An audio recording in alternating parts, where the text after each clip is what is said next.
growing up in Australia, there's lots of reptiles. And these reptiles live in amongst the bush with trees and rocks and all sorts of things. So I grew up catching those from a very young age, and then I liked building the habitats to put them in, from decorating an aquarium to decorating ponds and waterfalls and building wire cages over the top to best replicate where they came from. And in Australia, we just have lots and lots of those. So my first job was a landscaper. So I had to practice my skills that I'd learnt before and then perfect them going to college and whatnot. So at 19 and a half, I started my own business with my boss. I talked him out. We left the job we were at and we started our own business, landscaping and mowing lawns back then. So now here I am, got a great little business happening, learning more skills, learning to be a businessman. And I'm sitting in a pub with a friend of mine and I said, you know, hey Pete, you want to go to America?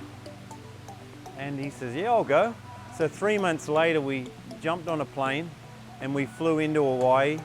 We went to LA, we went to San Diego, went to Las Vegas, went to New Orleans, Orlando, New York, Niagara Falls, Boston, San Diego, and home.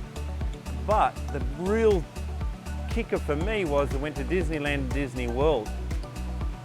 So here I am seeing all this incredible theming, and I'm like, I got to learn how to do this. This can't just be in expensive theme parks. We've got to be able to do this in people's yards. So that stayed in my mind till I was about 25. By that stage, Taylor and I got married. We had a child. We then moved on, and I hadn't learned how to make artificial rocks and theming. So I decided one day, this is the weekend. I'm going to go to this garden show in town.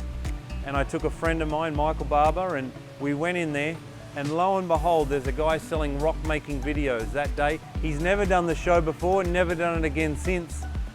And I almost tackled him like a rugby tackle and said, I don't want your video. I want you to come, or I'll come to you. And he came to our house and I lost him in the backyard for like 3 weeks. He just went to town, absolutely went to town.